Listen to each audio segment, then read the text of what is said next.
Hello Libra, Sun, Moon, Rising, and Venus signs. Kamusta kayo? Sana po'y nasa mabuti kayong kalagayan. Welcome back po sa Star Tarot. At kung bago kayo rito, welcome din po kayo. Please subscribe, like, share my videos, and leave me a comment kung nakaresonate kayo. So Libra, first message ninyo ay Mountain. Know that you are protected as you face challenges but remain cautious. Okay?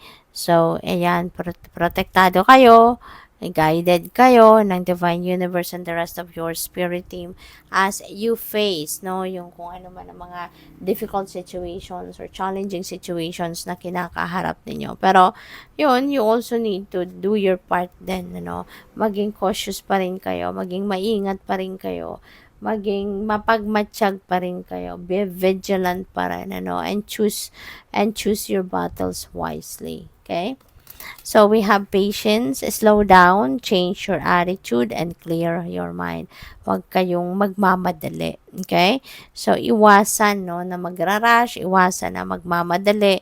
Kasi the more na yung parang pinipressure ninyo yung divine universe dito na ibigay na sa inyo kung anong gusto ninyo, mangyari na ang gusto ninyo, mas lalo lang lalayo yan sa inyo. Mas lalo lang magtatagal, the more na pinupuwersa natin at kung ano ang magiging outcome ng sitwasyon, mas lalo lang tayong mahihirapan dyan. Lalo-lalo na kung hindi yan yung nakatakda. Kung ano yung gusto mo, hindi yun na nakatakdang mangyari. Mas lalo lang tayong mahihirapan, mas lalo ka lang na maiinis, mabibwisit, diba? So, learn to be patient. Okay? Clear your mind of pagiging in controlling, 'di ba? Kasi alam naman nating lahat, no, na lahat ng nangyayari sa buhay natin ay according to the divine order and timing, 'di ba? Kahit anong gawin natin pamumuwersa, kung hindi talaga yan ang nakatad ng mangyari, hindi rin mangyayari. Kaya kalma lang. Okay? Slow down, kalma lang, clear your mind, and ialay mo na lang yan sa universe. You know? Surrender it to the divine. At hayaan mo na lang ang destiny ang mag-unfold, organically na hindi natin or hindi mo pinipwersa or hindi mo pinipilit, no? We have lovers. There are two paths ahead. Okay? So, be true to yourself. Okay? So, maaari na meron ditong love life, no? Pwedeng merong papasok sa bagong love life. Baka ang iba sa inyo, para sa iba lang ito, hindi ito para sa lahat. So, baka single pa ang iba sa inyo dito. Maybe you are heading towards the path, no? We're in, yun nga, kayo, papasok siguro kayo sa bagong love and romantic relationship, no? Kaya good luck din sa inyo. At so tignan natin kung ano pa ang ganap.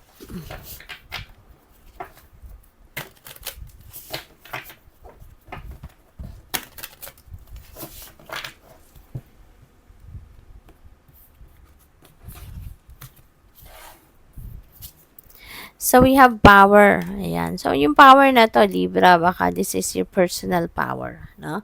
Maaari, dati kasi, parang sumusunod lang siguro kayo sa kung kanino man. Maybe, baw lang kayo. Hindi kayo nagrereklamo or hindi kayo nagiging kayo mismo. 'Di ba? Yung parang you don't have the power to be yourself noon siguro.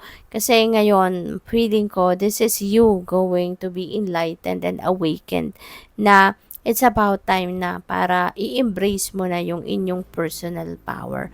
Gamitin mo na yung sarili mong kapangyarihan or bawiin mo na yung sarili mong kapangyarihan over yourself. No?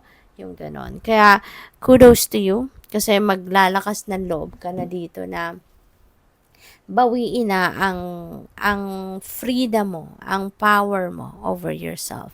So, we also have sanctuary. Ayan. So, siguro, nagkaroon kayo or magkakaroon kayo dito ng time, 'di ba? Para makapag-isip-isip, makapagnilay-nilay at magkakaroon kayo rito ng realization, no? Siguro dito sa pagninilay-nilay ninyo, dito kayo magkakaroon ng realization na it's about time na nga, 'di ba? Para bawiin mo na yung inyong kapangyarihan sa sarili mo. Kaya this is good, no? Sometimes talaga, maiging tayo ay nag-spend time by ourselves. Ano tayo, tawag dito, nagmumuni-muni tayo, nagninilay-nilay tayo, we are connecting with ourselves, diba? Kasi minsan sa sobrang kabisihan natin or sa sobrang dami ng ginagawa natin, parang hindi na natin nakikilala yung sarili natin, 'di ba? May mga ganong pagkakataon. Kaya ngayon, siguro it's about time na, 'di ba? Para mag-connect tayong muli sa sarili natin, no? So, what else? We have activation. Ayan. So, parang springtime ito sa buhay ninyo. Parang meron kayong mga gagawin dito na bago sa buhay ninyo. Pwedeng may mga bago kayong hobby, maaaring meron kayong mga bagong creative ideas, no? Maaaring meron kayong bagong trabaho, 'di ba? Or bagong career na tatahakin, maaaring kayo ay magsisimulang mag-invest, yung mga ganun ba. So, time ito ng pagsisimula. No? Magsisimula kayo ng bagong chapter sa buhay ninyo. So, we also have knowledge. Ayan. So, and this is number 1, no? Si knowledge. Kaya, maaari ng iba talaga sa inyo, gusto ninyo na magsimula ng bagong yugto. No, you are definitely starting a new chapter in your life. At dito baka yung in this specific energy, pag-aaral. No? Baka magsisimula ang mag-aral ang iba. Baka magte-take ng masters, maaaring din ditong siguro baka meron kayong ka-one-on-one na tutor, teacher, ganon.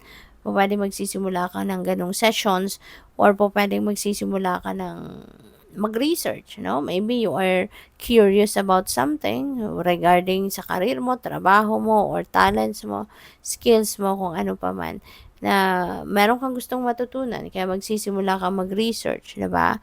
Maaring magsisimula ka mag-expand ng inyong knowledge and learnings talaga at this time. So, yun. So, good luck sa'yo. Thank you for watching. Love and light. Namaste.